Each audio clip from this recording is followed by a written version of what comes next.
ওরে রাখাল রাজা বলে দে না কোথায় বৃন্দাবন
বৃন্দাবনে হলে কি বলতে হয়?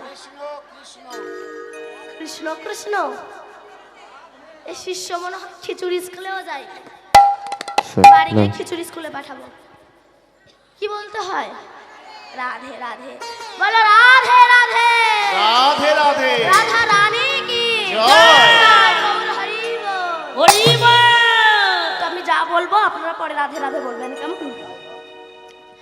বলো রাধে রাধে, বলো রাধে রাধে। ওইদিকে হচ্ছে না, বলো ওইদিকে, ওইদিকে তো হচ্ছেই না।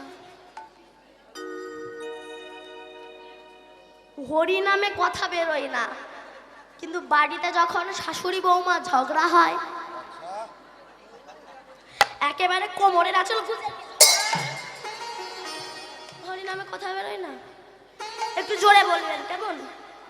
বলো রাধে রাধে, বাহ রাধে রাধে, राधे বৃন্দাবন মে राधे राधे রাহাকুণ্ড মে राधे राधे শ্যামকুণ্ড में राधे राधे গোবর্ধন মে राधे राधे নন্দগাঁও में राधे राधे বারসোনা মে राधे राधे जावटी মে राधे राधे अली गली राधे राधे ऋषि घाट মে राधे राधे बंशीवट राधे राधे कालवन মে कामलवन মে। আমি দেখব এখানে বাবাদের গলার জোর বেশি না মায়েদের গলার জোর? কম আছে না, বাবারা আছে 4 আনা, মায়েরা আছে 12 আনা। কিন্তু মাইকে বললে হবে না, যখনই বলি না মাইকে বলে দেয়, মাইকে বললে হবে না। ঠিক আছে, জয় রাধে।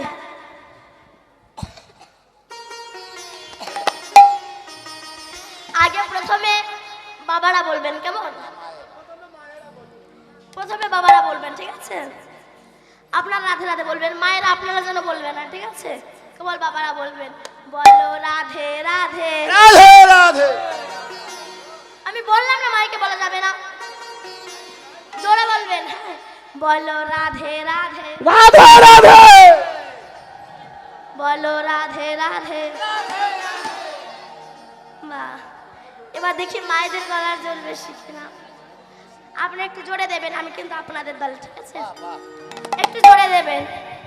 বলো রাধে রাধে, রাধে রাধে, राधे राधे মায়েরা বলো, রাধে রাধে। এবার সবাই বলো, राधे राधे বৃন্দাবন মে राधे राधे রাধাকুণ্ড মে राधे राधे শ্যামকুণ্ড মে राधे राधे গোবর্ধন মে राधे राधे নন্দগাঁও মে राधे राधे বারসোনা মে राधे राधे जावटी মে राधे राधे अली गली राधे में राधे राधे ऋषि घाट में राधे राधे बंशीवट में राधे राधे कालवन में राधे राधे कमलवन में राधे राधे विधुवन में राधे राधे निकुंजवन में सबाई बोलो, राधे राधे प्रेम से बोलो, जोर से बोलो, आरो जोरे, आरो जोरे, শুনতে পাচ্ছি না, আরো জোরে,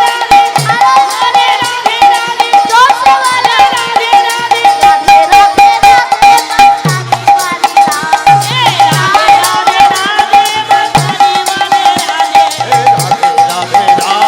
बरसाने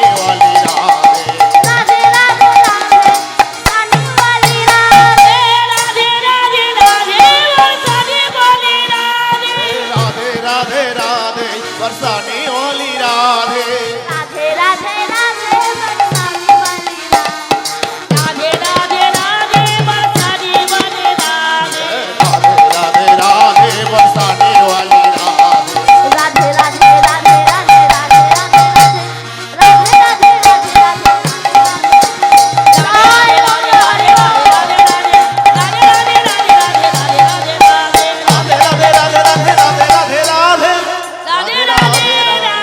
राधे राधे राधे। बोलो राधा रानी की जय बांके बिहारी लाल की जय। वृंदावन धाम की जय। जय निताई गौर हरि बोल। আচ্ছা বলুন তো মা, আপনারা জয় বললেন না ভয় বললেন? জয় বলেছেন। আচ্ছা আর একবার বলুন, রাধা রানী কি। বাহ, পৌঁছে গেলাম আমরা মধুময় শ্রীধাম বৃন্দাবনে।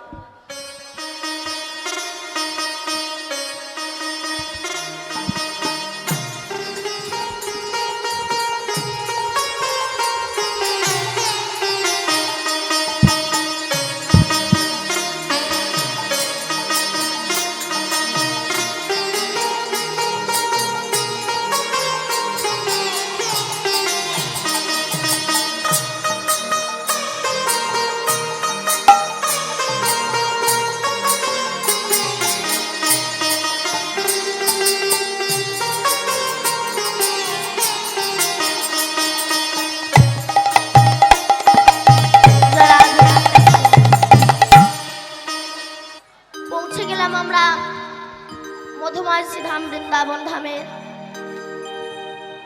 আজ মধুময় শ্রীধাম বৃন্দাবনে আজ লীলাটি আমরা আস্বাদন করব। এই লীলাটি আপনারা সবাই কম বেশি জানেন, শুনেওছেন সূর্য পূজার আগে কি লীলা হয়। জয় রাধে। আজ এই লীলাটি আমরা আস্বাদন করতে ব্রতী হয়েছি। এই লীলাটির নাম হচ্ছে আমার শ্রী গোবিন্দের গমন গোষ্ঠ লীলা। গমন গোষ্ঠ লীলা আমরা আস্বাদন করব। জয় রাধে। আজ আগামীকাল মানে গতকাল যখন আমার গোবিন্দ উত্তর গোষ্ঠ হতে ঘরে ফিরেছিল, সেই সময় মাতা যশোমতী গোবিন্দকে ক্ষীর সর লাড্ডু কাদি ভোজনান্তে হরে কৃষ্ণ। বিশ্রাম কক্ষে শয়নে রেখেছে। হরে কৃষ্ণ। মাইকম্যান দাদা ভাই শিল্পীর সাউন্ডটাকে একটুখানি বাড়িয়ে দেয়, সাউন্ডটাকে একটু বাড়ান। শিল্পী, শুধুমাত্র শিল্পী। আছে যখন গেলেন এই উত্তর গোষ্ঠ থেকে ঘরে ফিরলেন, মা যশোমতী ক্ষীর সর লাড্ডু কাদি ভোজনান্তে গোপাল বিশ্রাম কক্ষে শয়নে ছিলেন। আজ প্রত্যুষে নিদ্রা ভঙ্গের পরে গোপাল মায়ের শাড়ির আঁচল ধরে কাঁদছে আর বলছে, প্রভাতে উঠিয়া গোপাল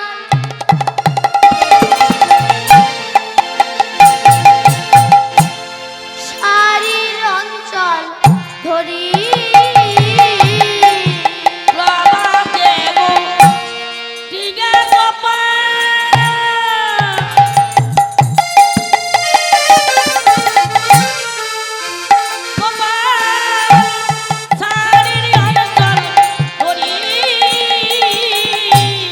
প্রভাতে উঠিয়া গোপাল শাড়ির অঞ্চল ধরি মনিবে না নিদে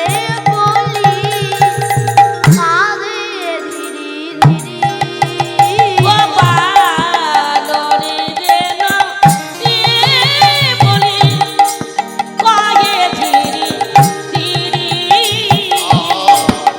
ধীরে ননি দে বলি কাঁদে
কয় যশোমতি কয় আর বিহান বেলায় গোপাল কি মাখন খেতে হয়।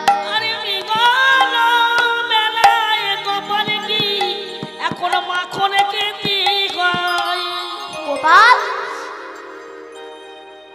এখন যে বিহান বেলা মানে ভোরবেলা, এখন কি কেউ মাখন খায়? আগে আমি গৃহকর্মের কাজ সারি, তারপর তোকে ননি খেতে দেব। আদুরে গোপাল তো মায়ের কোনো কথাই শুনছে না। না মা, আগে আমাকে খেতে দাও, আর খিদে সহ্য করতে পারছি না, খেতে দাও আগে। মায়ের কোনো কথাই শুনছে না। এদিকে মা গোপালকে বললেন, গোপাল শুনেছি তুই নাকি নাটুয়া গোপাল, তুই যখন বনে জঙ্গলে ধেনু চড়াতে যাস তুই নাকি খুব সুন্দর নাচিস, কিন্তু আমি তো তোর মা, আমি তো কোনোদিনও তোর নাচ দেখিনি। তুই একবার আমার সামনে নৃত্য পরিবেশন করে দেখা, কথা দিলাম তোর কর পূর্ণ করে আমি নবনী দেব। একবার নাচে রে রতন মণি, নাচে রে রতন মণি, একবার নাচে রতন মণি, তোর কর ভরে খেতে দেব ক্ষীর শরণ। একবার নাচে রে রতন মণি, তোরে পরে পরে খেতে দেব চিরতরণী। নাচে রে রতন মণি, ওরে ঘরে ভরে খেতে দেব ক্ষীর শরণী। একবার নাচে রতন মণি, একবার নাচে চাঁদের কণা, একবারে নাচে রে চাঁদের কন্যা। নাচে চাঁদের কণা, দেখে দে দেব চিরতরণ জানা। নাচে রে রতন মণি, কর ভরে খেতে দেব ক্ষীর শরণ ছান। একবার নাচে রে চাঁদের কণা, তোরে পরে পরে খেতে দেব চিরতরণ জানা। নাচে রে চাঁদের কন্যা। ওরে ঘরে ভরে খেতে দেব ক্ষীর সর ছানা। একবার নাচে নাচের কণা, নাচ রে জাদু মণি, একবারে নাচে রে জাদু মণি, একবার নাচে জাদু মণি, কর ভরে বাঁধিয়ে দেব করের মোহন বাস। একবার নাচে রে জাদু মণি, ঘর ভরে বাঁধিয়ে দেব ঘরের মোহন বাস। একবার নাচে জাদু মণি, একবার আমায় নৃত্য পরিবেশন করে দেখা, কথা দিলাম তোর কর পূর্ণ করে আমি নবনী দেব। গোপাল বলছে, মা আমি নৃত্য দেখালে তুমি সত্যি বলছো? তুমি আমার কর পূর্ণ করে নবনী দেবে? হ্যাঁ রে গোপাল, তোর কর পূর্ণ করে আমি নবনী দেখবো, একবার আমায় নৃত্য পরিবেশন করে দেখা বাবা। মায়ের কথা শুনে গোপাল নৃত্য আরম্ভ করেছে। দেখুন, মা বলেছে তাই গোপাল নৃত্য আরম্ভ করছে। কতটা ভক্তি ধরে ভগবানকে বেঁধে রেখে দিয়েছে। এই জন্য ভগবানকে পেতে হলে চাই বিশ্বাসে ভগবানকে পাওয়া যায়। যখন যুধিষ্ঠির পঞ্চপাণ্ডব, যুধিষ্ঠির, ভীম, অর্জুন, নকুল, সহদেব, কুন্তী আর দ্রৌপদী বনবাসে গিয়েছিল, একদিন যুধিষ্ঠির সহদেবকে বলল, সহদেব আমার খুব জল পিপাসা পেয়েছে, একটু আমার জন্য জল এনে দাও তো। সহদেব তখন জল আনতে গিয়েছে, দেখে কিনা খুব সুন্দর একটা পুষ্করণী। যেই না সেখান থেকে জল নিতে যাবে, একজনা বলল, দাঁড়াও সহদেব। সহদেব বলল, তুমি কে? বলল, আমি ধর্মরাজ বক, আমার 4খানা প্রশ্ন উত্তর দিয়ে তবে তুমি জলস্পর্শ করো। সহদেব কান দিল না, একটা বক আমাকে জ্ঞান দেবে? যে না জলস্পর্শ করলো অমনি মারা গেল। যুধিষ্ঠির ভাবছে এতক্ষণ হয়ে গেল সহদেব তো ফিরে এলো না। আচ্ছা অর্জুন তুমি যাও তো, একই ঘটনা। ভীমকে পাঠালেন, একই ঘটনা। নকুলকে পাঠালেন, একই ঘটনা। কেউই যখন ফিরে এলো না, এবার যুধিষ্ঠির নিজেই এসেছে। এসে দেখছে তার 4 ভাই মরে জলে ভাসছে। এবার যুধিষ্ঠির এই জলে স্পর্শ করতে যাবে, অমনি ধর্মরাজ বক বলে, দাঁড়াও যুধিষ্ঠির, আমার 4টে প্রশ্ন উত্তর না দিয়ে তোমার 4 ভাই জলস্পর্শ করেছে, তাদের মৃত্যু হয়েছে। তুমিও যদি আমার কথা না শুনে জলস্পর্শ করো, তোমারও মৃত্যু হবে। ধর্মরাজ বক তখন করজোড় করে বলছে, বলুন কি 4টে প্রশ্ন? আচ্ছা মা, আমার কথা বুঝতে আপনাদের অসুবিধা হচ্ছে না তো? অসুবিধা হচ্ছে না তো? ঠিক আছে, অসুবিধা হলে বলবেন। গোপালের কাছে দিয়ে দিন, গোপালের কাছে দিয়ে দাও। গোপাল, জয় রাধে। জয় জয় নিতাই গৌর সীতারাম প্রেম প্রেমানন্দ নিতাই গৌর হরি বল। যুধিষ্ঠির তখন করজোড় করে বলছে, বলুন কি চারটে প্রশ্ন। এদিকের মায়েদের বুঝতে অসুবিধা হচ্ছে না তো আপনাদের? ঠিক আছে, বলো কি চারটে প্রশ্ন। এখানে ধর্মরাজ প্রশ্ন করলেন, কি প্রশ্ন? কি ব্যাপারটা কি আশ্চর্য পদ বলি কারে, বাবা তাকি আশ্চর্য পদে বলি কারে, বাবার তাকি আশ্চর্য পদ বলি কারে, কোন জনা সুখী হয় বিশ্ব চরাচরে, কোন জানা সুখী হয় বিশ্ব চরাচরে, আর জনা সুখী হয় বিশ্ব চরাচরে। বলো কি ব্যাপারটা কি আশ্চর্য পদ বলি কারে, আর কোন জনা সুখী হয় বিশ্ব চরাচরে। রাধে বলো কি বা বার্তা। বার্তা মানে কি বা? বার্তা মানে সংবাদ বা খবর। বলো যুধিষ্ঠির, তোমার সংবাদ কি, খবর কি? যুধিষ্ঠির বলছেন, আমার সংবাদ শুনতে চাইছেন? আমার সংবাদ খুব খারাপ। কেন জানেন না? যে কারণে আমার পৃথিবীতে আসা সেটি হয়ে গেল নৈরাশা। আমি বেসেছি এ জগতের ভালোবাসা, আমার হৃদয়ে জাগলো না একটু কৃষ্ণ ভালোবাসা।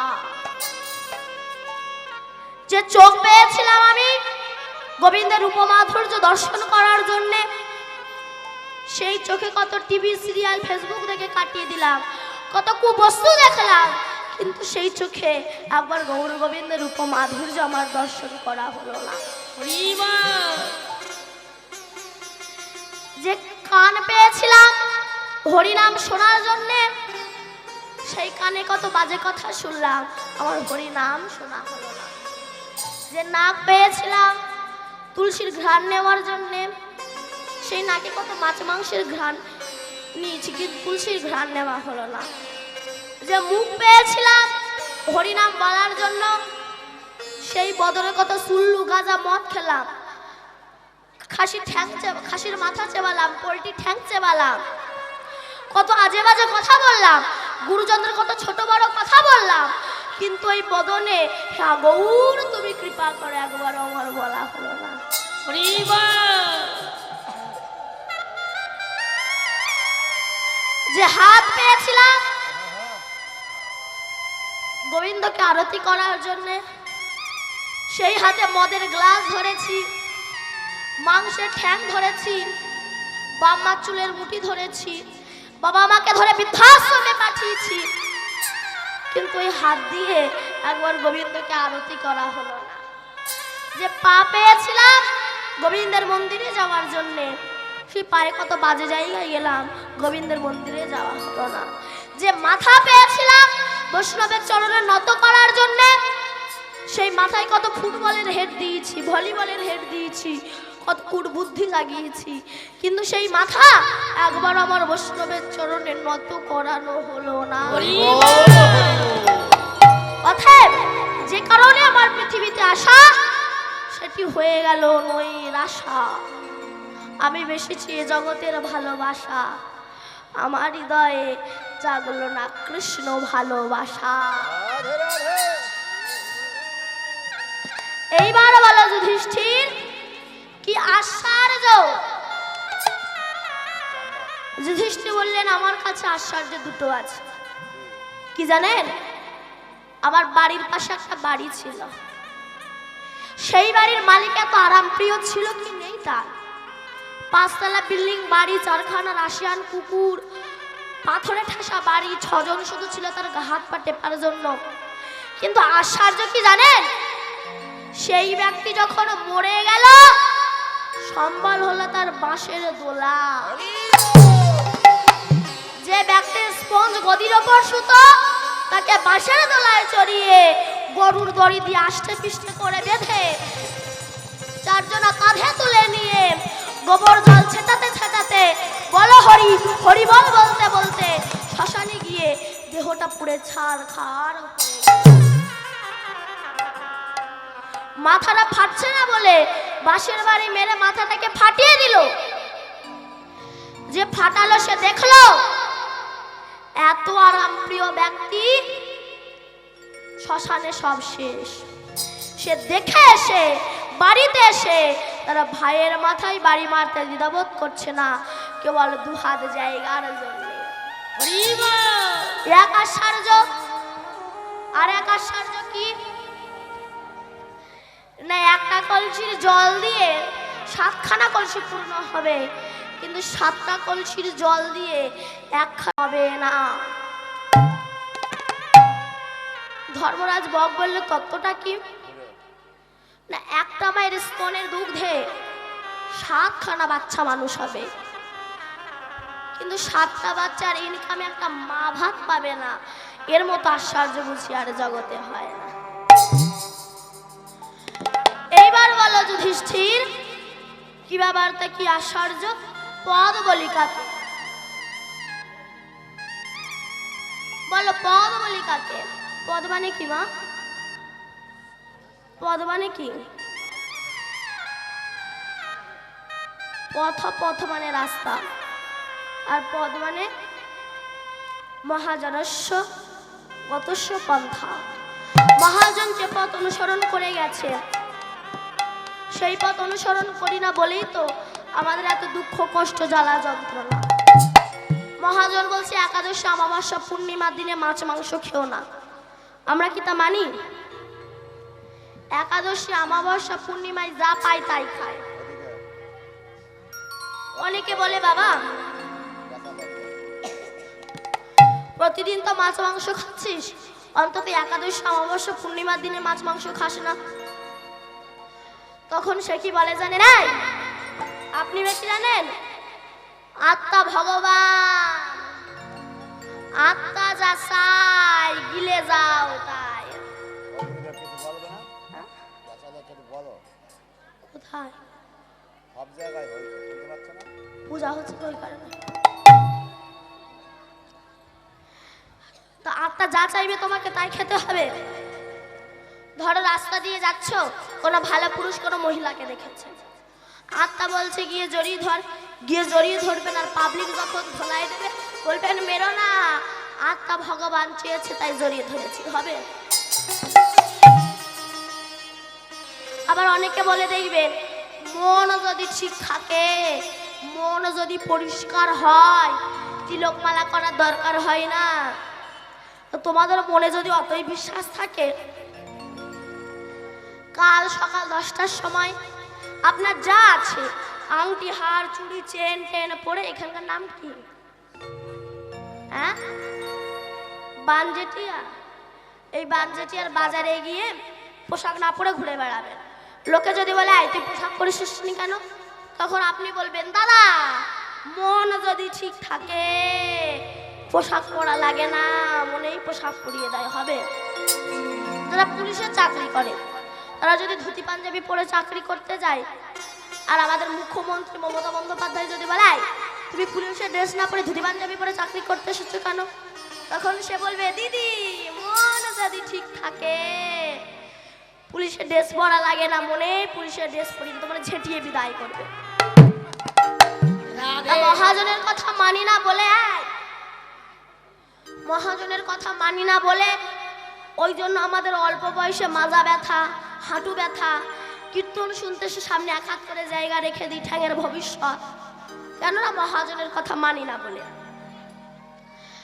বলছে বালিশে বসো না কেন? অনেকে বলে নাকি পেছনে ফোড়া হয় না, বলছে বালিশে বসো না ফেটে তুলে বেরিয়ে যাবে, দুয়ারে বসো না ঋণী হবে না।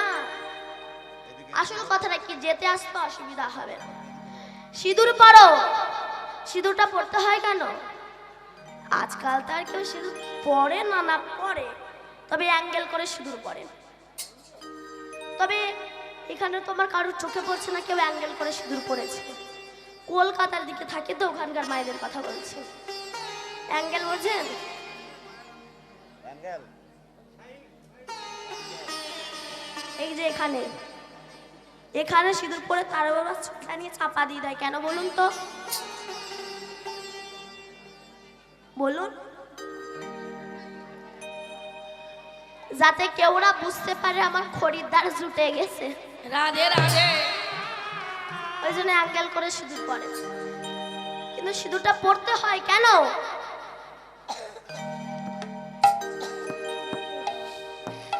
সিঁদুরটা পড়তে হয় তার একটাই কারণ, আমার একজন মালিক আছে।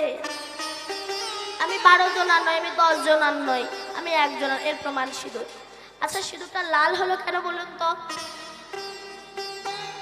কালো হতে পারতো তো, নীল হতে পারতো, লাল হলো কেন?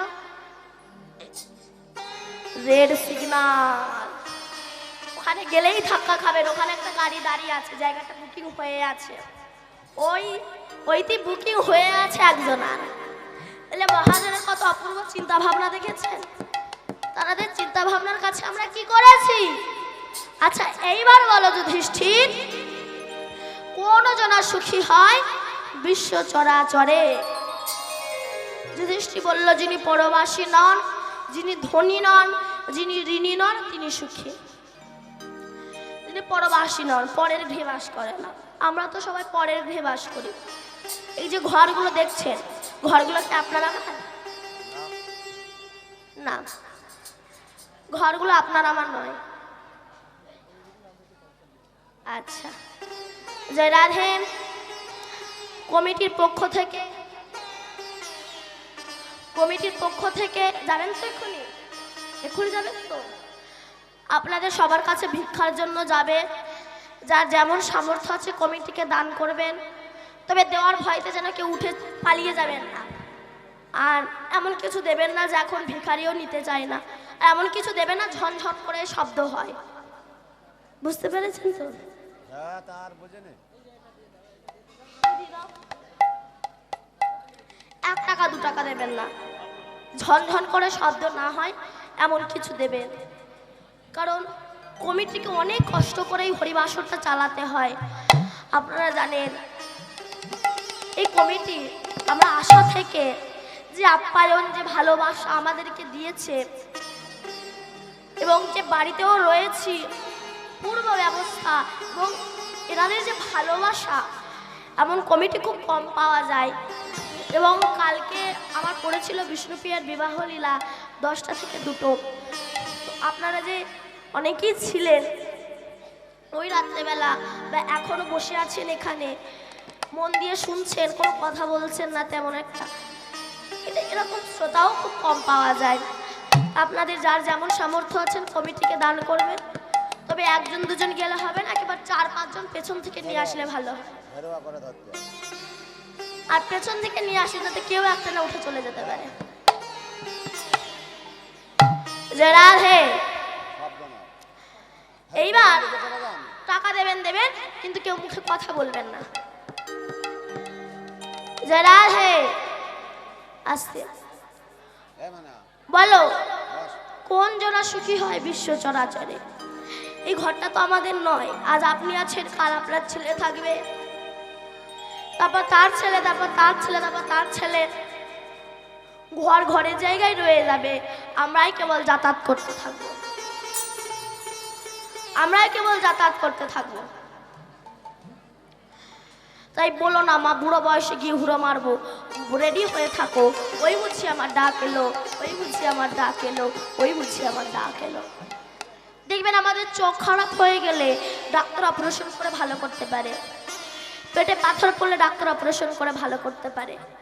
কিন্তু বলুন তো, চরিত্র অপারেশন করার ক্ষমতা কি কোনো ডাক্তারের আছে? আছে না। চরিত্র অপারেশন আছে, চরিত্র অপারেশন করতে পারে একমাত্র সাধু সমাজ, বৈষ্ণব সমাজ। লক্ষ হীরার মতো প্রতিদান চরিত্র অপারেশন করেছিল সাধু সমাজ। হরিদাস ঠাকুর, চপল গোপালের চরিত্র অপারেশন করেছিল সাধু সমাজ। শিবাস পণ্ডিত, জগাই মাধবের চরিত্র অপারেশন করেছিল সাধু সমাজ। নিত্যানন্দ প্রভু। আর সেই চরিত্রকে অপারেশন করার জন্যে স্বয়ং কৃষ্ণ গৌর হয়ে ডাক্তার হয়ে নবদ্বীপের হসপিটালে এসেছেন কোনো ইঞ্জেকশন নিয়ে নয়, ঔষধ নিয়ে নয়, এনেছেন কি না হরের নাম হরের নাম হরের নাম বকে গলা নামইব কেবল কলেও নাস্তেব নাস্তেব নাস্তেব গতি নাথা কলৌ নাচ দেব নাচ দেব নাচ দেব গতি গান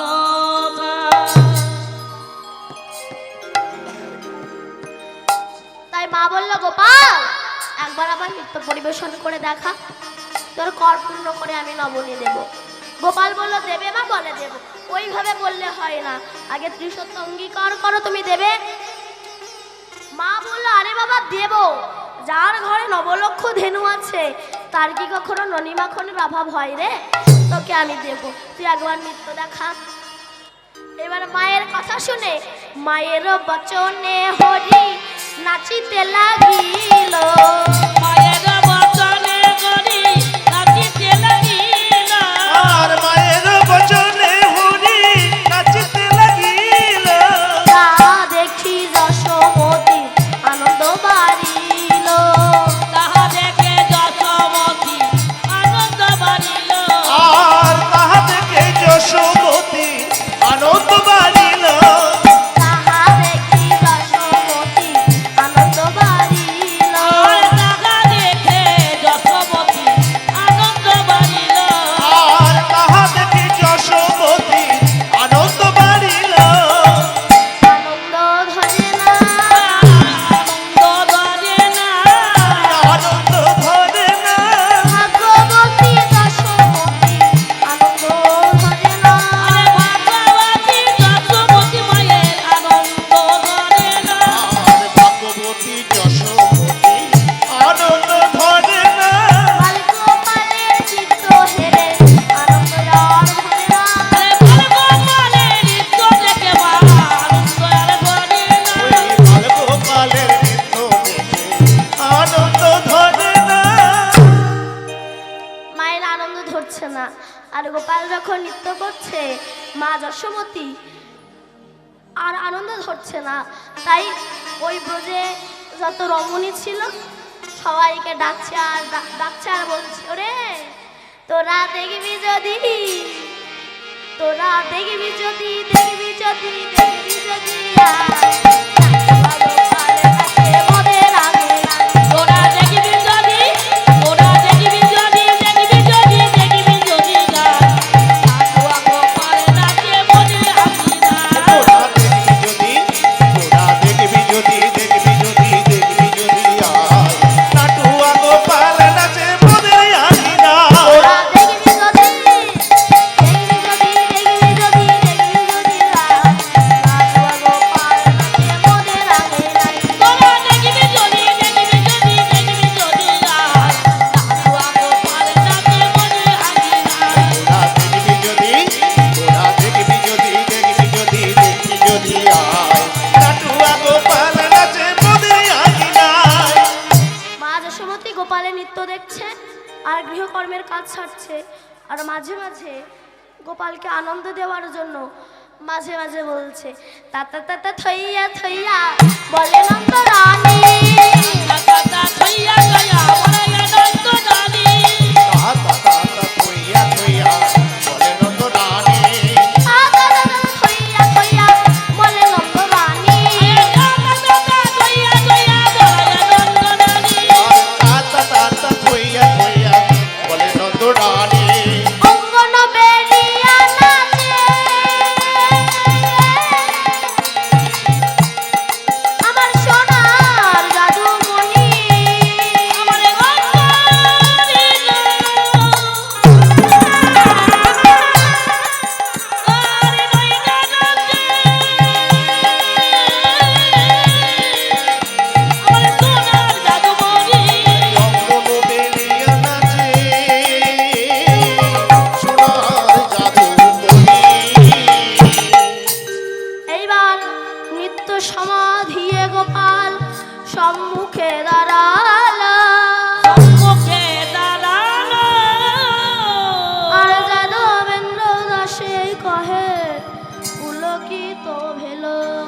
বিন্দ দাসী কাজে পুলকিত ভেল। নৃত্য শেষ করে গোপাল এমনি করে কর পেতে দাঁড়ালেন। মা তখন গৃহ হতে এক ভাণ্ড নবনী এনে গোপালের করে দিলেন, তাতে গোপালের কর পূর্ণ হলো না। আবার এক ভাণ্ড নবনী এনে গোপালের করে দিলেন, তাতেও গোপালের কর পূর্ণ হলো না। মা তখন বিস্মিত হয়ে দিদি রোহিণীকে ডাক দিয়েছে, দিদি রোহিণী, দিদি রোহিণী, আমার গোপালের কি হলো? আমি শিশুমতী বালকের ওইটুকু কর পূর্ণ করতে পারছি না। আমার গোপালকে কি উপদেবাই পেয়েছে? নইলে আমি শিশুমতী বালকের ওইটুকু কর পূর্ণ করতে পারছি না। মা ভান্ডারীকে ডাকলেন, ডেকে বললেন, আমাদের এই গোয়ালাপাড়ায় যার ঘরে যত নবনী আছে নিয়ে এসো। ভান্ডারী চললেন, কিন্তু হলো কি, কৃষ্ণের ইচ্ছায় কারো ঘরে এতটুকু মাখন পর্যন্ত নয়, সব তিনি অপহরণ করে নিয়েছিলেন। কেন না, ওই যে মা বলেছিল না, আরে কৃষ্ণ গোপাল, যার ঘরে নবলক্ষ ধেনু আছে তার কি কখনো ননি মাখনের অভাব হয় রে? ওই যে অহংকার করেছিল না, ভগবান তো কখনো ভক্তের অহংকার সহ্য করতে পারে না। ভগবান দুটি জিনিস সহ্য করতে পারে না, একটা চোখের জল আর একটা অহংকার। আপনি দেখুন, অহংকার করেছিল 100 ভাই, ধৃতরাষ্ট্রের 100 পুত্র দুর্যোধনরা, তারা ধ্বংস হয়ে গেল। যখন একটু বলি শুনুন, অহংকারের শেষ পরিণতিটা কি হয়?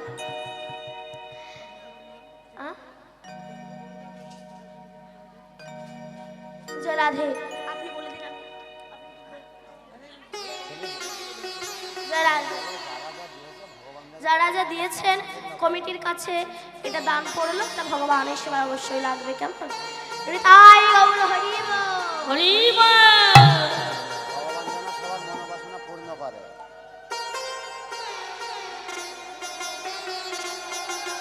জয় জয় শ্রী জয় গৌর সীতারাম প্রেম বলে দে জয় গৌর হরি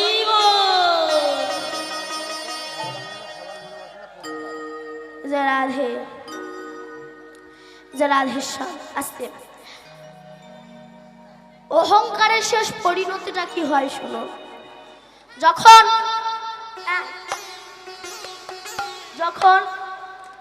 100 ভাই মারা গেল, সেই সময় গান্ধারী 100 বিধবা বৌমাকে সঙ্গে করে নিয়ে, হাতে মশাল নিয়ে কুরুক্ষেত্রের মার দিয়ে যায়, আর বলতে বলতে যায়, ওরে দুর্যোধন,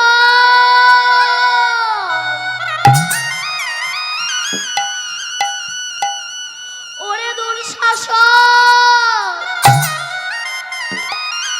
একবার আমায় মা বলে ডাক বাবা, একবার আমায় মা বলে ডাক। হরি বল হরি বল। কাঁদতে কাঁদতে যখন যাচ্ছে, ওই মাঠের মাঝখানে দাঁড়িয়ে একজন অট্ট হাসি হেসেছিল। গান্ধারী বলেছিল, কে, কার এমন মমতাবিহীন হৃদয়, এক পুত্র হারা মায়ের কান্না দেখে হাসছে? কার এত কঠিন হৃদয়, কে হাসছো? বলেছিল, আমি কৃষ্ণ। কৃষ্ণ, তুমি হাসছো? তুমি হাসছো আমার চোখের জল দেখে?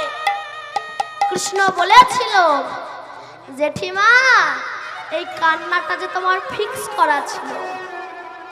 কোন দিন না, যেদিন দ্রৌপদীর বস্ত্রহরণ হয়।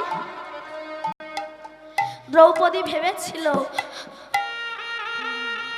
বড় মা তো নারী জাতি, জেঠিমা তো নারী জাতি, হয়তো আমার দুঃখে সে দুঃখিত হবে। তাই তোমার কাছে সে গিয়ে তোমার দরজায় পড়েছিল যে ঠিমা আমায় রক্ষা করো, তোমার ছেলেরা আমার বস্ত্র হরণ করছে, আমায় তুমি রক্ষা করো। গান্ধারী কোনো প্রতিবাদ না করে মুখের ওপর দরজা বন্ধ করে দিয়ে অট্ট হাসি হেসেছিল। কেন এই গান্ধারী, আপনি ভাবুন, গান্ধারী কখনো কি দ্রৌপদীকে রক্ষা করবে? কেন না, দুর্যোধনের মতো কালপিট যে মায়ের গর্ভে জন্মেছে সেই মাখানা কেমন তাকে দেখতে হবে। হরি বল হরি বল। বড় মা, তুমি সেই দিনই হেসেছিলে না, কাঁদালে কাঁদিতে হয় এ কথাটি মিথ্যা নয়। ব্যাংকে টাকা জমা রাখলে যেমন ডবল হয়, তুমি যদি কোনো সৎ মানুষের মনে আঘাত দিয়ে থাকো, ব্যথাটা তোমার জীবনে ডবল হয়ে ফিরে আসবে। কাঁদালে কাঁদিতে হয় এ কথাটি মিথ্যা নয়। ধৃতরাষ্ট্র বললে, এখন আমার কি করণীয় বলতে পারো? এখন আমি কি করব? কৃষ্ণ বলছে, বড় মা, জেঠিমা তুমি জ্যাঠামশাইকে সঙ্গে নিয়ে ভজনে প্রবেশ করো। এরা খেত কি? যে যুধিষ্ঠিরদেরকে মারার চেষ্টা করেছিল, যাদেরকে বনবাসে দিয়েছিল, যাদেরকে অজ্ঞাতবাসে দিয়েছিল, যে দ্রৌপদীর বস্ত্র হরণ করতে চেয়েছিল, সেই দ্রৌপদী রান্না করে দিত আর তারা দুজনা খেত। বিদুর বলেছিল না, দাদা তোমার লজ্জা করে না? কেন? যাদেরকে মারার চেষ্টা করেছো তারা রান্না করে দিচ্ছে আর খাচ্ছ, তোমার লজ্জা করে না? ধৃতরাষ্ট্র বলেছিল, একটু খায় বলে এত বড় বাক্যে আমাকে জর্জরিত করলে, আর আমি কোনোদিনও খাবো না। যুধিষ্ঠির খাবার এনেছে, জ্যাঠামশাই খেয়ে নাও। না যুধিষ্ঠির, আমি খাবো না। কেন? হাতটা একটু দে না বাবা। যুধিষ্ঠির হাত ধরে বলছে, বাবা আমি জীবনে তো তোর কাছে কোনোক্ষণ কিছু চাইনি, আজ মৃত্যু শয্যায় দাঁড়িয়ে তোর কাছে একটা জিনিস চাইবো, দিবি বাবা? বলো জ্যাঠামশাই। বাবা যুধিষ্ঠির, আমার কৃষ্ণকে একটু আমার কাছে আনতে পারিস? রাধে রাধে। যুধিষ্ঠির ছুটতে ছুটতে গিয়েছে। কৃষ্ণ, ও কৃষ্ণ, আমি তোমার দাদা যুধিষ্ঠির, একটু যাবে? আমার জ্যাঠামশাই দেখতে চেয়েছে, একটু চলো না গো, একটু চলো। তুমি যাবে? কৃষ্ণ বলেছিল, দাদা মৃত্যু শয্যায় শায়িত হয়ে যদি কেউ একবার চোখের জলে ভেসে আমায় ডাকে, আমাকে যে তার ডাকে অবশ্যই ছুটে যেতেই হয়। আমি যাব দাদা। এই বলে যেই না যুধিষ্ঠিরকে সঙ্গে করে নিয়ে কৃষ্ণ এসে দাঁড়িয়েছে, জ্যাঠামশাই আমায় ডেকেছে। যুধিষ্ঠির বলছে, বাবা তোর হাতটা একটু দে না। কেন? দে না বাবা। কৃষ্ণের হাতটা ধরে বলছে, বাবা আমি তো অন্ধ, আমি না কৃষ্ণ বদন দর্শন করিনি।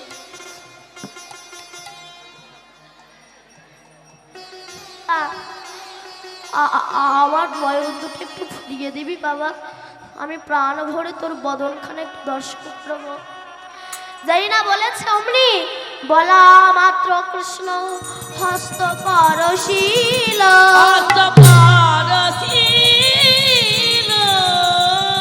কৃষ্ণের স্পর্শে তখন নয়ন ফিরিয়া পাইল।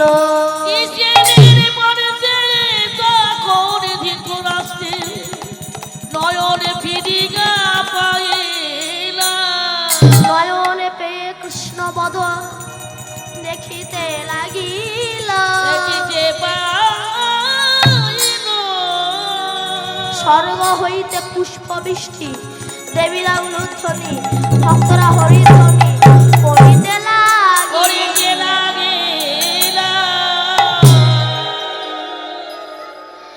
তাই মা অহংকার করেছে না, সেই অহংকারের জন্যে, সেই অহংকারের জন্যে আজ তার ধ্বংস হয়ে গেছে, তার ধ্বংস হয়ে গেল। তাই মা অহংকার করেছিল না, যার ঘরে নবলক্ষ ধেনু আছে তার কি কখনো ননির অভাব হয়? আমি দেব। মায়ের অহংকার ঘোচানোর জন্য গোবিন্দ এমনটা করলেন। এইবার মা তখন দিদি রোহিণীকে বললেন, দিদি আমার গোপালকে তুই একটু ধর, আমি মনে হয় ঠাকুরের কাছে অনেক মনে হয় কোনো অপরাধ করেছি, আমি দেখি তার কাছে গিয়ে। মা গৃহের ভিতরে ঠাকুর ঘরে প্রবেশ করে বেলপত্র নিয়ে যেই না গোপেশ্বর ঠাকুরের শ্রীপাদ পদ্ম অর্পণ করতে যাচ্ছে, দেখা গেল কি না গোপেশ্বর ঠাকুরের শ্রীপাদ পদ্মে গোপাল চরণ দিয়ে দাঁড়িয়েছে। মা বলল, গোপাল তোর মঙ্গল কামনা আমি ঠাকুর ঘরে পূজা করছি আর তুই কিনা তার চরণে চরণ দিয়ে দাঁড়িয়েছিস, সরে যা। গোপাল ছুটছে না। মা তখন জোর করে গোপালকে ধরে ঘরের ভিতরে তালা চাবি মেরে আবার যখন এসে পূজা করছে, দেখি কিনা আবার গোবিন্দ দাঁড়িয়ে আছে, গোপাল দাঁড়িয়ে আছে গোপেশ্বর ঠাকুরের শ্রীপাদ পদ্মে চরণ দিয়ে। মা বলল, তুই কি করে এলি? বলে, তুই তো আমায় ডাকলি তাই তো আমি এসেছি। মা বলল, তোকে আমি ডেকেছি? অসভ্য ছেলে, সরে যা। মায়ের কথা শুনে গোপাল তখন কেঁদে কেঁদে বলছে, মা আচ্ছা ঠিক আছে, আমার আশায় যদি তোমার ঠাকুর পূজার ব্যাঘাত হয় তবে তুমি তোমার ঠাকুর নিয়ে ঠাকুর সেজে বসে থাকো। আর আমি কি করব জানো মা?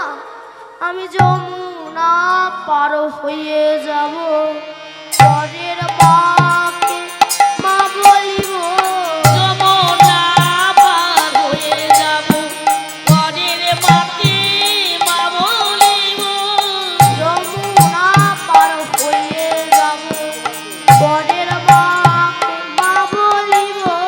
যমুনা পার হয়ে যাব, পরের মাকে মা বলিব। যমুনা পার হয়ে যাব, পরের মাকে মা বলিব। পরের মুরলি বেচে খাক, তোর ঘরে আসবো না মা। পরে মুরলি বেচে খাব, তোর ঘরেতে আর আসবো না। যমুনা পার হয়ে যাব, পরের মাকে মা বলিব।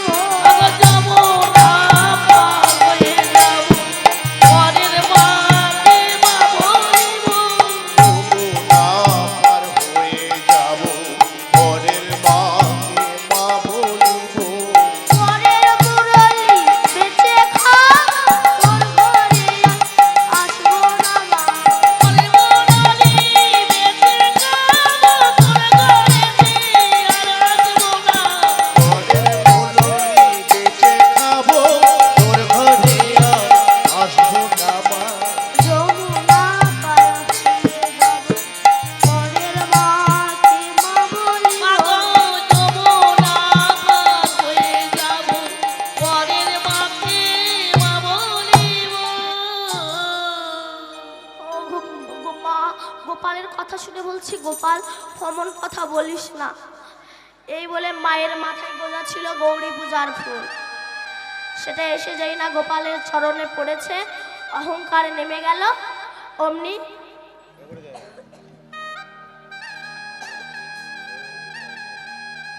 গোপাল তখন মাকে বলছে, দাঁড়া একটু, মাকে বলছে মা, ও মা দেখ এইবার বুঝি মা কর পূর্ণ হলো। এইবার মা গোপালকে কোলে করে নিয়ে আদর চুম্বন করতে লাগলো। এমন সময় শ্রীরামাদি রাখালগণ এলেন। শ্রীরাম এসে কানাইকে ডাকছে, কানাই। শ্রীরাম যা আইয়া কহে, নন্দের নন্দনা।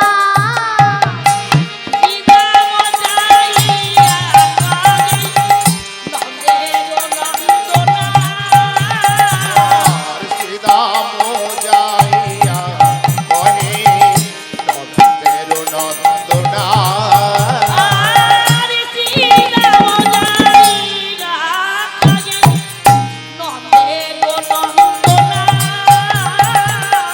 শ্রীরাম যাইয়া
শোন, তুই যদি গোঠে না যাস তাহলে আমাকে বলে দে আমাদেরকে। তুই তো মায়ের কোলে বসে আছিস, আর ওদিকে কি হচ্ছে জানিস? তুমি রইলা ঘরে বসে,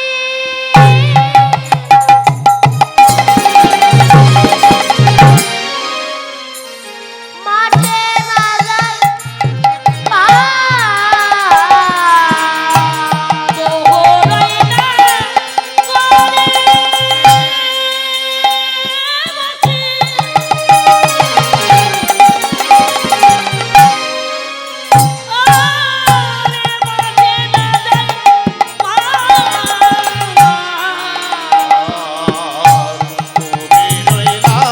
ঘরে বসি,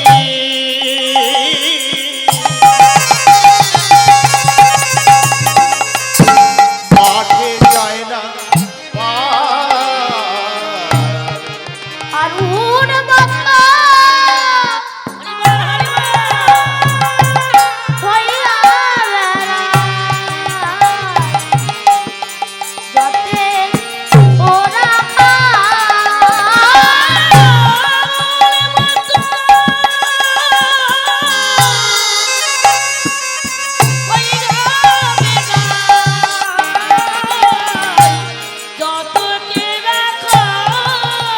আর উন্মত্ত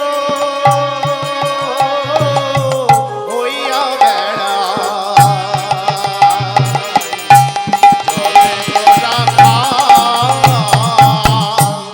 যাবি না তাহলে বলে দে। আরো বলিস, আগে যত চালাই ধেনু পাছু পানে ধায়, বিহারি ওই চাঁদ বদল না হেরে তোমায়। কানাই, তুই যদি না গোঠে যাবি তবে তোর ধেনু বাচ্চাগুলো না তোর বদর না দেখলে গোঠের দিকে যেতে চায় না। দেখুন, বনের পশু কৃষ্ণ বলে,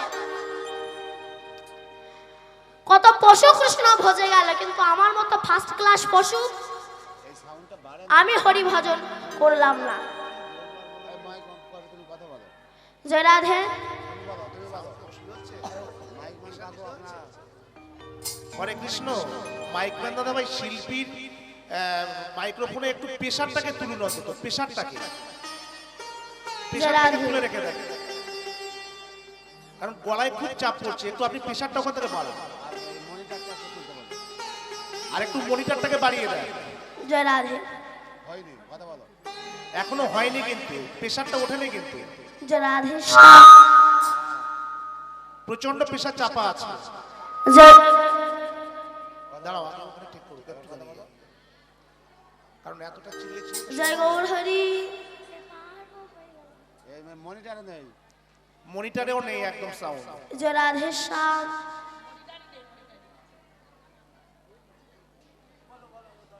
ভালো ছিল। বলো বলো। কথা বলো। আস্তে। জয় রাধে। একটু সাউন্ডটা বাড়ানোর চেষ্টা করো তোর গলা। জয় রাধে। আপনি দেখুন, বনের পশু হনুমান রাম নামে মুগ্ধ হয়ে গিয়েছে, কিন্তু আমাদের মতো হনুমান রাম নাম শুনলে আমাদের, জয় রাধে, রাম নাম শুনলে আমাদের গা হাত পা খিটখিট করে, জ্বালা করে। কানাই, তুই কি গোঠে যাবি না কানাই? আচ্ছা দাঁড়া, তোকে আরো একটু বলি, শোন। হ্যাঁ রে রে কানাই ভাই, তোর সঙ্গ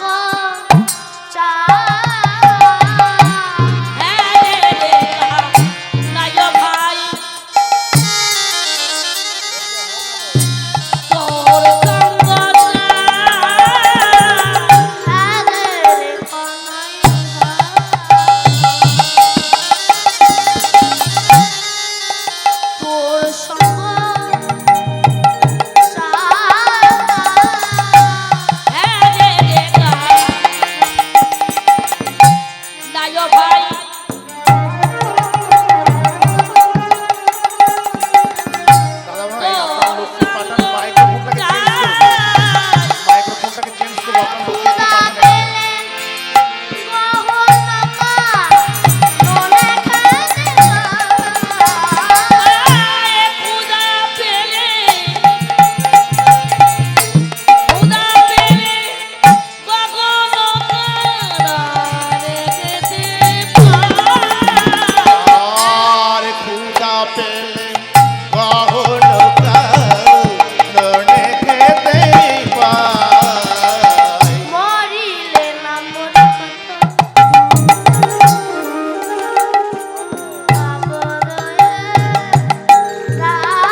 সেই সময় আমরা কানাই কানাই বলে ডাকি।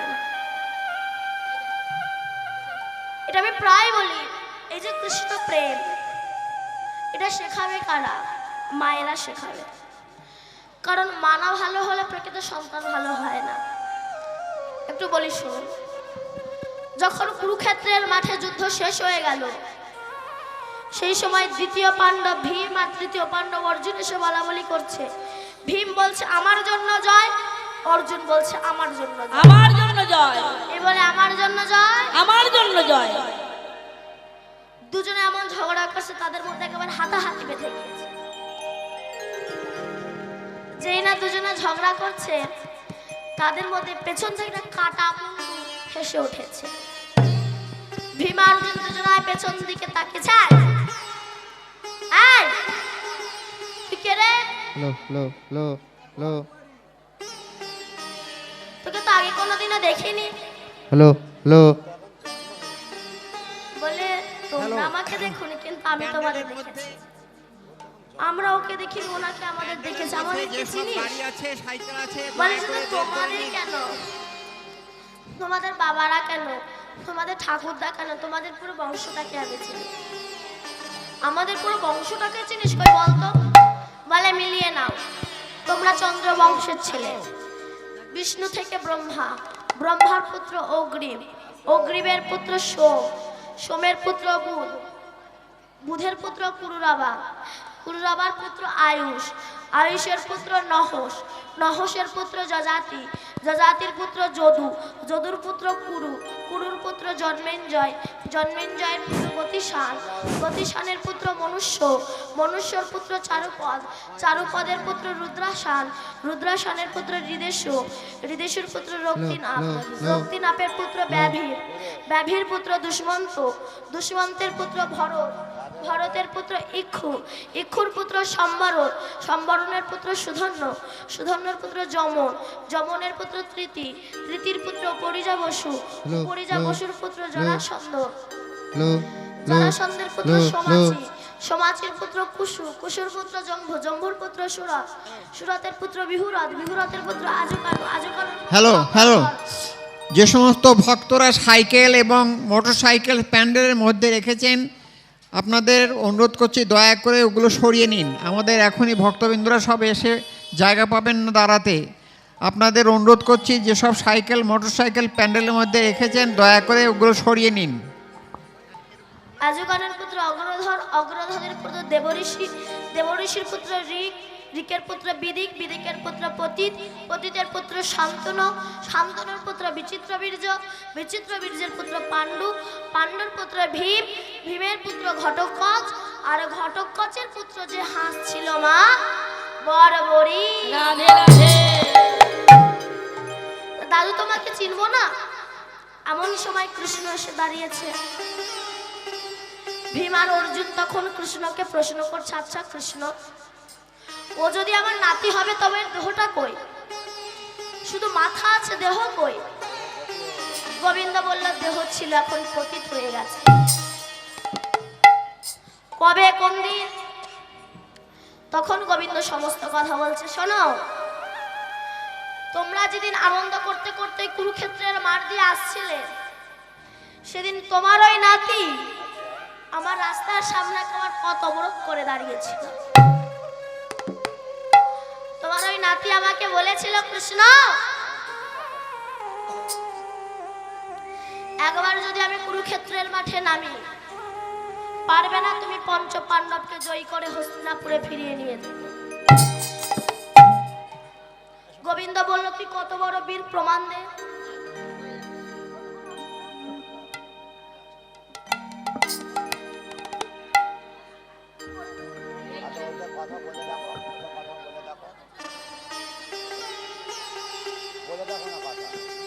জয় রাধে।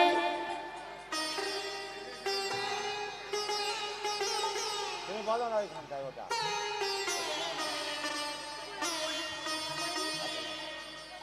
জয় রাধে।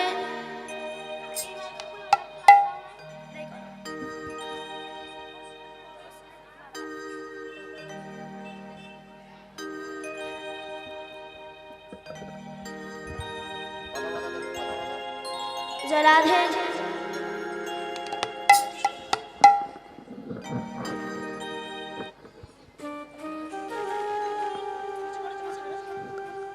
ব্যাস।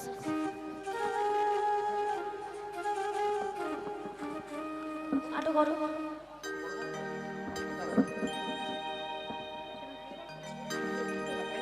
ঠিক ঠিক। জয় রাধে।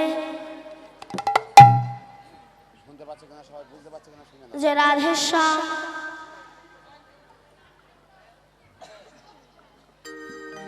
হেমন্ত তার পেছন নেই। জয় রাধে মাধব।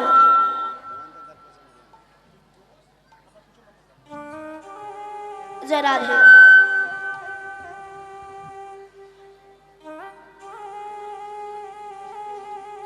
জয় রাধে। আসতে আর যাবে না বলো, শোনো, আর যাবে না। তোমরা যেদিন আনন্দ করতে করতে ওই কুরুক্ষেত্রের মাঠ দিয়ে আসছিলে, তোমার ওই নাতি বলেছিল একবার যদি আমি কুরুক্ষেত্রের মাঠে নামি তবে পারবে না তুমি পঞ্চ পাণ্ডবকে জয়ী করে হস্তিনাপুরে ফিরিয়ে নিয়ে যেতে। গোবিন্দ বলেছিল তুই কত বড় বীর, প্রমাণ দে। বলে কৃষ্ণ প্রমাণ চাও, বলো কি প্রমাণ দিতে হবে। বললো পারবি বর্বরী একটা বান মেরে বট গাছের ওই সমস্ত পাতা ছিদ্র করে দিতে। বর্বরী বলছে এবার পারবো না। এই বলে কৃষ্ণ নাম স্মরণ করে যখন বান মারবে তার আগে আমার গোবিন্দ চারটে পাতা তুলে নিয়ে দুটো হাতের মুঠোয় দুটো পায়ের তলায় রেখে দিয়েছে। কৃষ্ণের তো সারা জীবন চুরি করা অভ্যাস ছিল। বলুন তো কৃষ্ণ জীবনে সর্বপ্রথম কি চুরি করেছিল? কি চুরি করেছিল? কি চুরি করেছিল? চাল কুমড়ো। চাল কুমড়ো। কি চুরি করেছিল? ক্ষীর স্বর্ণনি।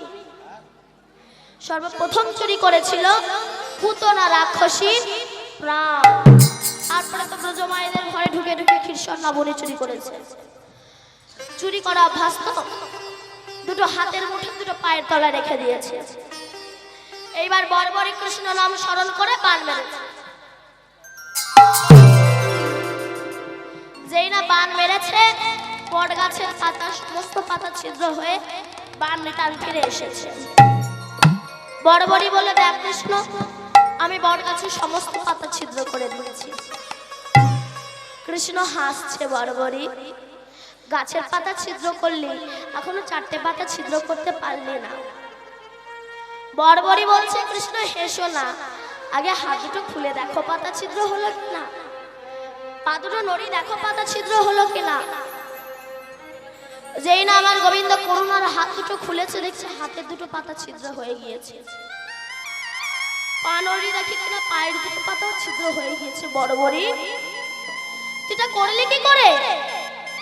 বর্বরী বলছে কৃষ্ণ ওই গাছের পাতা ছিদ্র করে আমার বান যখন তোর কাছে গিয়েছিল না, তুই ভয়তে হাত দুটো খুলে দিয়েছিলি, আমার বান তোর হাতের দুটো পাতাকে ছিদ্র করে দিয়েছে।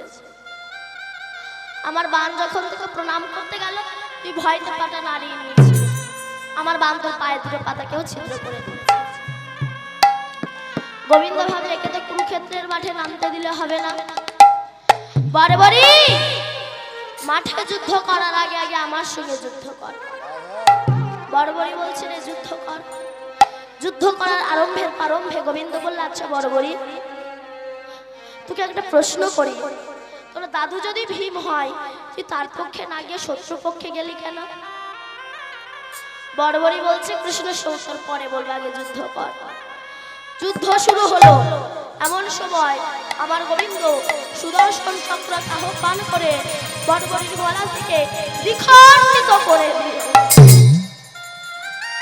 তখন বর্বরীর ওই কাটা মুন্ডুটা কুরুক্ষেত্রের ধুলায় গড়াগড়ি যায় আর রাখে কৃষ্ণ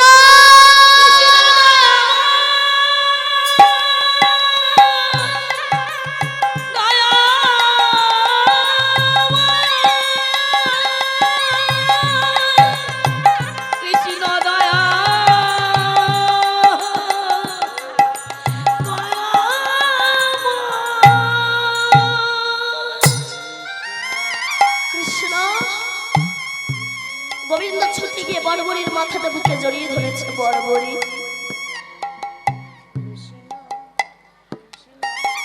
তুই কৃষ্ণ ভক্ত আগে কেন বললি না? বড়বড়ি বলছি, যদি বলতাম আমার দেহটা তো তোর সেবায় লাগতো না। তখন বড়বড়ি বলেছিল, কৃষ্ণ তুই বলেছিলি না আমি দাদুদের দলে না গিয়ে শত্রু পক্ষে গেলাম কেন? জানিস আমার মা আমাকে প্রতিদিন বলতো, বড়বড়ি যুদ্ধ যদি তোকে কোনোদিনও করতেই হয়, তোর দাদুরা যে পক্ষে যাবে সেই পক্ষে যাবি না, শত্রু পক্ষে যাবি। আমি আমার মাকে প্রশ্ন করেছিলাম, মা দাদুদের দলে না গিয়ে শত্রু পক্ষে যাব কেন? আমার মা বলেছিল, যদি শত্রু পক্ষে যাস আর মরণও যদি হয় তোর দাদুদের হাতে হবে। হরি বল, হরি বল। আর তোর দাদুরা হলো কৃষ্ণ ভক্ত, আর কৃষ্ণ ভক্তের হাতে যদি একবার মৃত্যু হয় তোকে আর এই রাক্ষস বলে আসতে হবে না। তুই নিতাই গৌর হরি বল বলে গোবিন্দের চরণের দাস। হরি বল। তাই এদিকে শ্রীরাম যখন কানাইয়ের সঙ্গে কথা বলছে, আর ওদিকে কি হয়েছে জানে, বাজত সব গোঠ বাজন সাজত বলবীরে, বাজত সব গোঠ বাজন সাজত বলবীরে, বাজত সবে কত বাজনা সাজত বলবীরে, বাজত সব গোঠ বাজন সাজত বলবীরে, বাজত সব গোঠ বাজন সাজত বলবীরে, আর বাজত সবে কত বাজনা সাজত বলবীরে, মদে ঘুরে নিত নয়ন যুগল পাগলাট পটি শিরে, আর মদে ঘুরে নিত নয়ন যুগল পাগল টপটি শিরে, মদে ঘুরে নিত নয়ন যুগল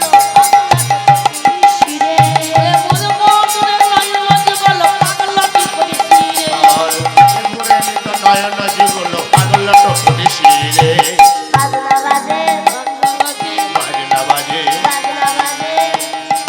বাজনা বাজে, গোঠ যাত্রার বাজনা বাজে, ওই কোঠো যাত্রারে বাজনা বাজে, গগনে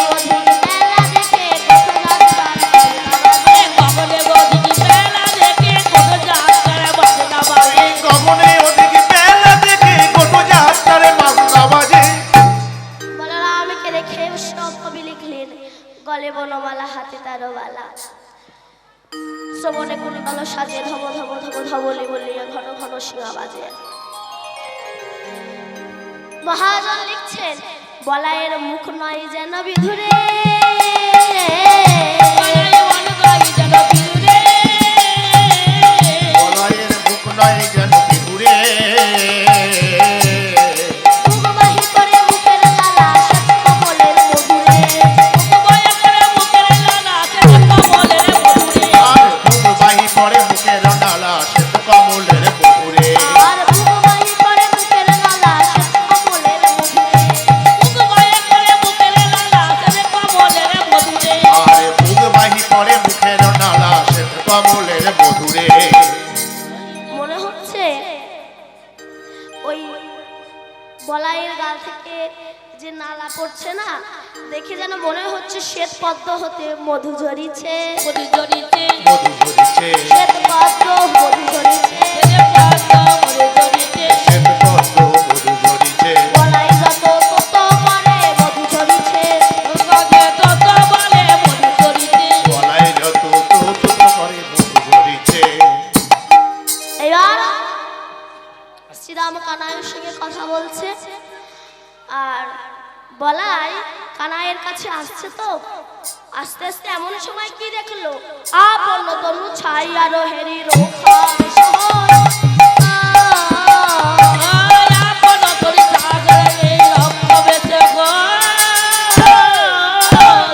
আপন তনু ছায়ার বেরি উঠা বেশ হয়।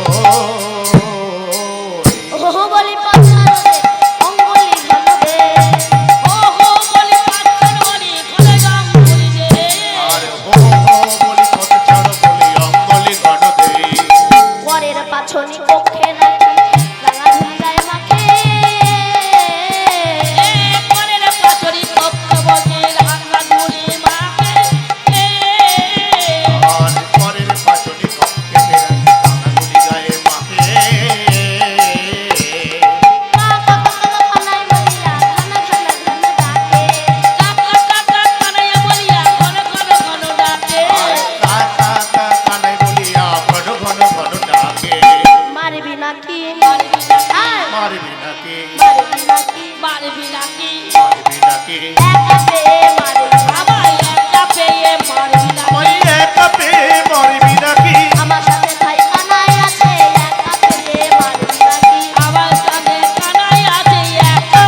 কানাইকে দেখেই বলতে করছে আমাকে কেউ মারতে আসছে, তাই বলছে পথ ছেড়ে দে সরে দাঁড়া, পথ ছেড়ে দে সরে দাঁড়া। পথ ছেড়ে দে সরে দাঁড়া, আমার সাথে ভাই কানাই আছে পথ ছেড়ে দে সরে দাঁড়া, আমার ভাই কানাই আছে পথ ছেড়ে দে সরে দাঁড়া।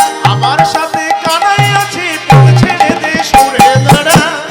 আর শ্রীরাম মাকে বলছে মা এবার গোপালকে বিদায় দাও, গোপালকে নিয়ে এবার আমরা যাব, বিদায় দাও। মা বিদায় দিতে চাইছে না গোপালকে, কিন্তু শ্রীরাম বলছে মা একবার বিদায় দাও মা।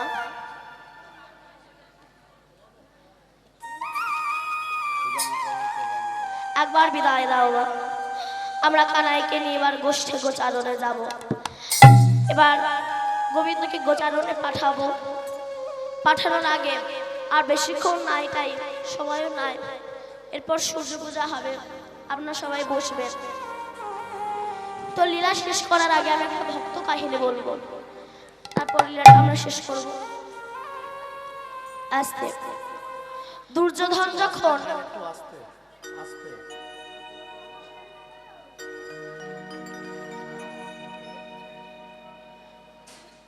দুর্যোধন যখন কৃষ্ণকে বলেছিল কৃষ্ণ তুমি তো দুর্যোধনের রাজপ্রাসাদে রাজভোগ গ্রহণ করতে যাচ্ছ, বলেছিল কৃষ্ণ আগামী কল্ল প্রাতে মমগৃহ আদিত্য গ্রহণ করিও। কৃষ্ণ বলেছিল যাব, পরের দিন যাচ্ছে, সেই রাস্তায় বসে আছে সর্বহারা বিদুর। বিদুর কৃষ্ণকে বলেছিল কৃষ্ণ তুমি তো দুর্যোধনের রাজপ্রাসাদে রাজভোগ গ্রহণ করতে যাচ্ছ, তোমার তাল পাতার কুঠিরে তোমার চরণ ধুলা দিও। কৃষ্ণ বলেছিল আমার সময় নাই। বিদুর বলল যদি না যাও আমি আমার এই আঁচলখানা পাচ্ছি, এই আঁচলে তোমার চরণ ধুলাটা দাও। তাও দিলেন না। কেন? যে করে আমার আশ তার করি সর্বনাশ, আর পরেও যে ছাড়ে নয় আমার পা, তার হই আমি দাসের অনুরাগ।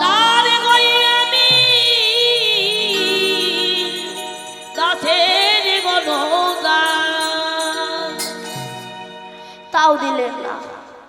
বিদুর গৃহে ফিরে এসেছে। পরাশরী বলল স্বামী কৃষ্ণ আসেনি? বলল না। আমি কত করে কৃষ্ণকে বললাম একবার অন্তত চলো, গেল না। আমি বললাম যদি না যাও আমার আঁচলে তোমার চরণ ধুলাটা দাও, তাও দিলেন না। বিদুর বলল স্বামী। হরে কৃষ্ণ, সুধী ভক্তমণ্ডলীর কাছে বিশেষ নিবেদন, প্রচন্ড কথা ভেসে আসছে। এটা তো কীর্তনের আসর, এটা হলো কীর্তনের আসর, আর কীর্তনের আসরে বসে এতটা কথা বলা আমার মনে হয় উচিত নয়। আপনারা কি সবাই শুনতে পাচ্ছেন আমার কথাটা? দয়া করে তাই আপনাদের আমি চরণ ধরে বলবো, আর মাত্র 10-15 মিনিট আছে, আপনাদের চরণ ধরে বলছি এই 10-15 মিনিট আপনারা দয়া করে চুপ করে থাকবেন, কেউ কথা বলবেন না, কীর্তনে ব্যাঘাত ঘটাবেন না। জয় জয় শ্রীগুরু নিতাই গৌর সীতানাথ ব্রহ্মানন্দে হরি হরি বল। পরাশরী বলল স্বামী আপনি কোনোদিনও আর ওই কৃষ্ণকে ডাকতে যাবেন না। কৃষ্ণের যদি ইচ্ছা হয় কৃষ্ণ নিজে আসবে, কিন্তু আপনি কোনোদিনও আর ডাকতে যাবেন না। দৃঢ় প্রতিজ্ঞা করলেন বিদুর। বিদুর স্নান করতে গিয়েছে, শত সহস্র ছিদ্র একটা কাপড়, নাভি পর্যন্ত সরোবরে দাঁড়িয়ে স্নান করছে। আর ডাকার মতো ডাক যদি হয় আমার গোবিন্দ কি না এসে থাকতে পারে? হরি বল হরি বল। গোবিন্দ এসে ডাক দিচ্ছে ও পিসিমা। কে? আমি কৃষ্ণ। এসেছিস বাবা? আয় আয় আয়। তোকে আমি কোথায় বসতে দিই বলতো বাবা? বসতে দেওয়ার মতো জায়গাটুকু তো আমার কাছে নাই। হরি বল হরি বল। আমি কোথায় তোকে বসতে দেবো বল? কৃষ্ণ বলল পিসিমা বসবো না, আমার না খুব খিদে পেয়েছে, একটু খেতে দেবে? রাধে রাধে। পরাশরী তখন ছুটতে ছুটতে ঘরের ভিতরে গিয়ে দেখলো একটা কলা পড়ে আছে। পরাশরী ওই কলাটাকে তুলে কৃষ্ণের কাছে এসে খোসাটা ছাড়িয়ে শ্বাসটা ফেলে দিয়ে খোসাটা কৃষ্ণের মুখে ধরে বলছে, কৃষ্ণ খাও। কতটা প্রেম, কতটা ভালোবাসা। ওদিকে বিদুরের কানে খবর গেল তোমার ঘরে কৃষ্ণ এসেছে। যেই না শুনেছে অমনি বিদুর কাপড় নিংড়াচ্ছিল তো উলঙ্গ হয়ে, যেই শুনেছে তোমার ঘরে কৃষ্ণ এসেছে, কাপড়টা নিংড়াতে নিংড়াতে উলঙ্গ অবস্থায় কৃষ্ণের সম্মুখে এসে দাঁড়িয়েছে। এসে দেখলো পরাশরী কৃষ্ণকে কলার খোসা খাওয়াচ্ছে। গোবিন্দ বলল, পরাশরী তুমি কি পাগলিনী হয়েছো? কেন? এতদিন পরে আমার ঘরে আমার কৃষ্ণ এলো, রাধে রাধে। আর তুমি তাকে কলার খোসা খাওয়াচ্ছ? তুমি কি পাগলিনী হয়েছো? পরাশরী বলছে, আমি নাই পাগলিনী হয়েছে, তুমি কি হয়েছো? কাপড়টুকু পরে আসার সময় পেলে না? বিদুর তখন বলছে, হে কৃষ্ণ, নিজের দেহের ব্যথায় যেমন বস্ত্রে ঠিক থাকে না, তেমনি কৃষ্ণ ব্যাধি যার একবার হৃদয়ে জেগেছে তার লজ্জা শরমের ভয় থাকে না। তুমি তো জানো যে পাঁচতলা বাড়িতে জন্মগ্রহণ করে সে উলঙ্গ হয়ে জন্মগ্রহণ করে, যে পাঁচতলা বাড়ি থেকে চলে যায় সে উলঙ্গ হয়ে চলে যায়, রিক্সা চালিয়ে খায় সে ঘর থেকে কেউ যদি যায় সে উলঙ্গ হয়ে যায়, সে ঘরে কেউ যদি জন্মগ্রহণ করে সে উলঙ্গ হয়ে জন্মগ্রহণ করে। তাহলে যাওয়া আসা রাস্তাটা তো উলঙ্গ, মাঝখানে কটা দিন বেশভূষণে সুসজ্জিত হয়। তাই হে কৃষ্ণ, তুমি আমায় আশীর্বাদ করো, যতবার আমি পৃথিবীতে জন্মগ্রহণ করব আমি যেন কামনা বাসনার বসন খুলে ফেলে মুক্ত অঙ্গে রাস্তায় রাস্তায় হা কৃষ্ণ বলে বেড়াতে পারি। জানো কৃষ্ণ, যে দুর্যোধন, যে দুঃশাসনকে আমি নিজে হাতে করে মানুষ করেছিলাম, সেই দুর্যোধন, সেই দুঃশাসন সবার অর্থের লোভে আমাকে কত অপমান করেছে। তাই আমি তোমার চরণ ছাড়া ইহজগতে আর কিছু পেতে চাই না। তাই জগতে আমাদের তো একদিন না একদিন চলে যেতেই হবে, আর এখন আমাকে আপনাদের ছেড়ে চলে যেতে হবে। আমার সময় হয়ে এসেছে। আপনাদের ছেড়ে চলে যাওয়ার আগে আপনাদের কাছে সন্তানের মতো করে একটা ভিক্ষা চাইব। যদি যে কোনো সন্তান মনে করে দেন, নিজেকে বড় ধন্য বলে মনে করতে পারি। আশীর্বাদ করবেন, যতবার আমি পৃথিবীতে জন্মগ্রহণ করব, আজ যাদের জন্য আমি কৃষ্ণ নাম বলতে পারছি, বা এমন ভক্তদের আশীর্বাদ আমার মাথায় পড়ছে, যাদের জন্য আসতে পেরেছি, তারা হলেন আমার পিতা এবং মাতা। আশীর্বাদ করবেন আমি যেন এমন কৃষ্ণ ভক্ত মাতৃগর্ভে আসতে পারি, আর এমন যেন কৃষ্ণ ভক্ত পিতার কাছে আসতে পারি। আর একটা আশীর্বাদ করবেন, যত আর পৃথিবীতে জন্মগ্রহণ করব আমি যেন এমন ভক্ত সম্মুখে হরি কথা, কৃষ্ণ কথা বলতে পারি, এই আশীর্বাদটা করবেন। আর একটা শেষ চাওয়া আমার আছে, আশীর্বাদ করবেন যেদিন আমার প্রাণ পাখিটা উড়ে যাবে, আশীর্বাদ করবেন সেদিন যেন আমি গোবিন্দের ওই রূপ মাধুর্য দর্শন করতে করতে, কৃষ্ণ নাম বলতে বলতে গোবিন্দের চরণ হৃদয়ে ধরে আমার যেন ওই প্রাণ পাখিটা উড়ে যায়।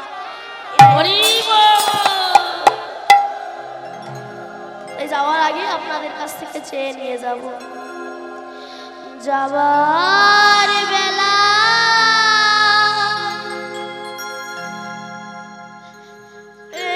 একটি কথা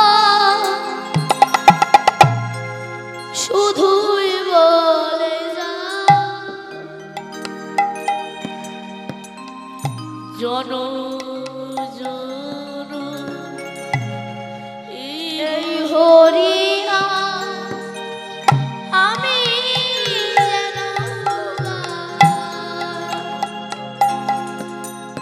যাওয়ারি মেলা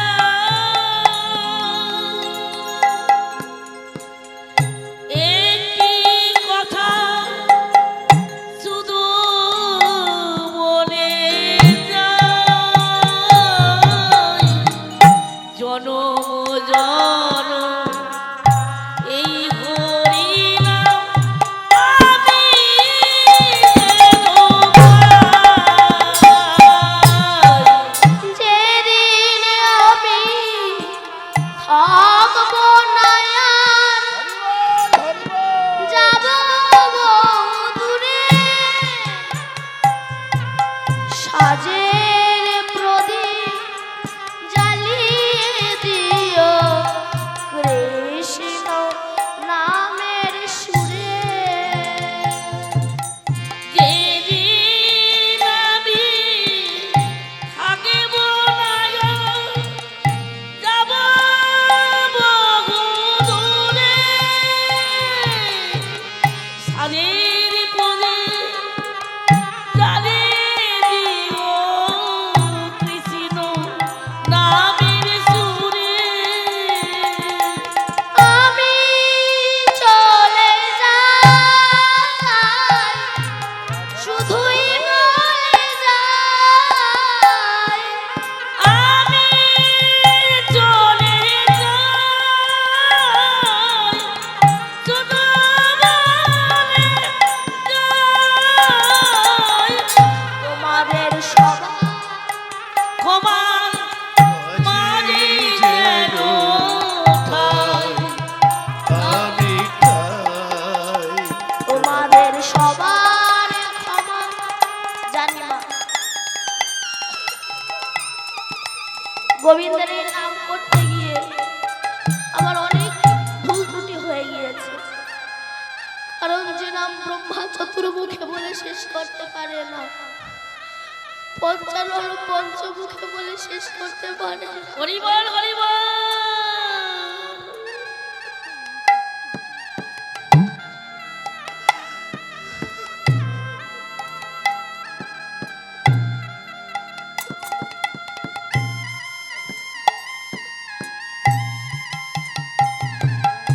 সে নাম আমার মতো অধম হরি কিভাবে বা করবে, তবু কৃপা করে আপনাদের সামনে বলার অনুমতি দিয়েছে।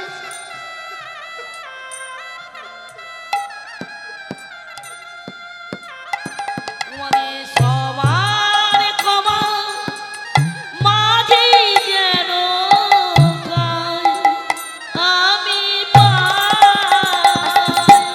সেই নাম আপনাদের মতো সাধুগুরু বৈষ্ণবের সামনে আমার বলার অনুমতি দিয়েছে। তাই যদি কোনো ভুল ত্রুটি হয়ে যায়, নিজ গুণে সন্তান মনে করে আমাকে ক্ষমা করে দেবেন।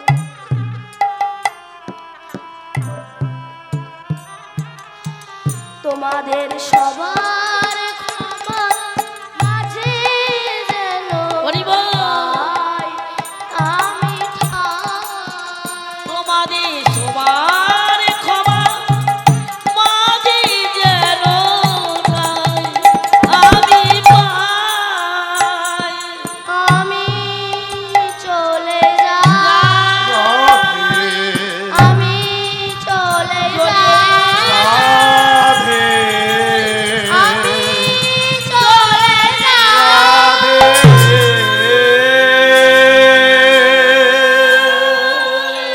জয় রাধে। তো মা যশোমতী যখন কিছুতেই গোপালকে পাঠাতে চাইছে না, শ্রীরাম বলল, মা তুমি ভয় পেও না মা। কেন? শ্রীরাম কহিছে বাণী শুনো মা গ্রন্থ রানী,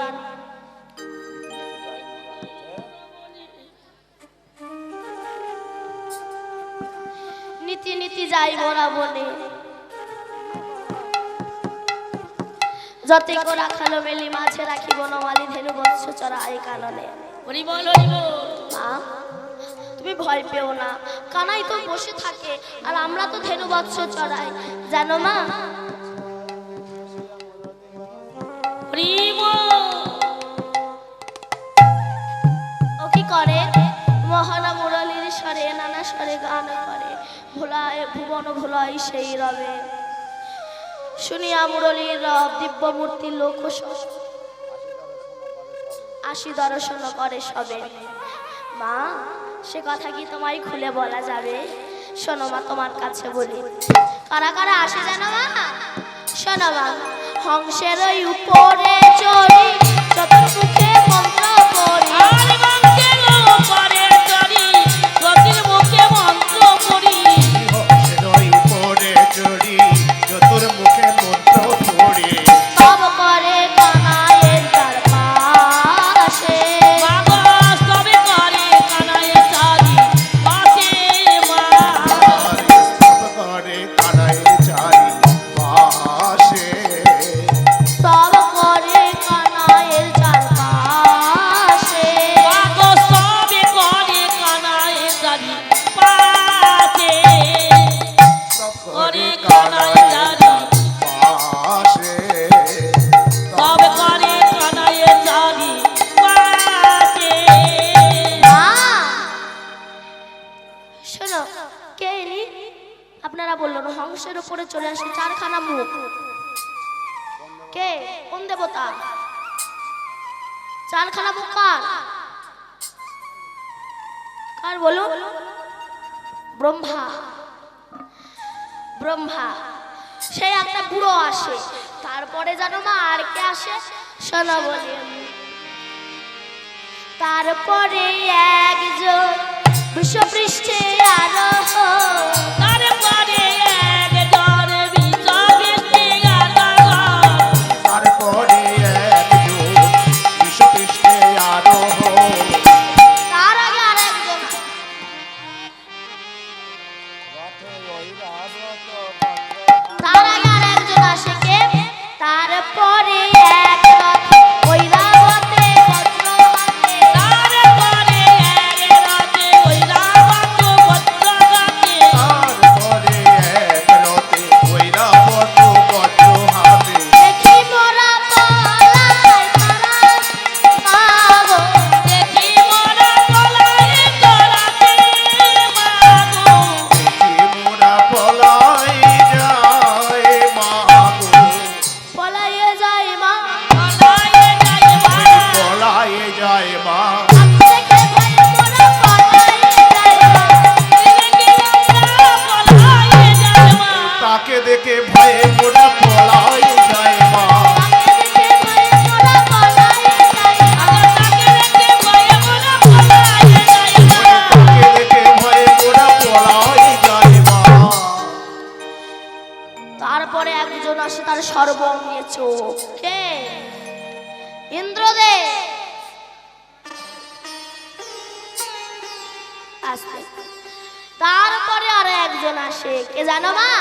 তারপরে একজন বিশ্বপৃষ্ঠে আরোহণ, তারপরে একজন বিশ্বপৃষ্ঠে আরোহণ, তারপরে একজন বিশ্বপৃষ্ঠে আরোহ, প্রিয়া সিংহ বেনুর নিশান মাগো, আসে না বড় বিশাল মাগো, আসিনা বেনুর নিশার মাগো, শিরে জটা ত্রিলোচন ভস্য অঙ্গে বিভূষণ, শিরে জটা তিলচন হস্তে অঙ্গে বিভূষণ, শিরে জটা ত্রিলোচন হস্তে অঙ্গে বিভূষণ, সময় জপয়ে নাম মাগো, সদায় জপয়ে নামে না মাগো।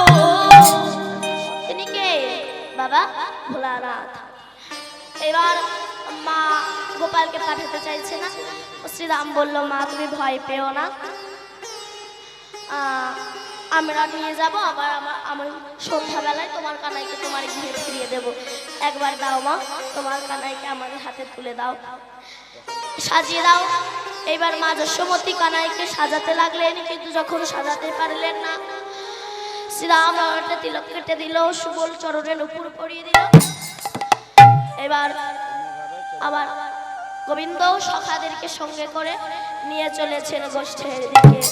বলি রাধা গোবিন্দ লীলা এখানে রহিল।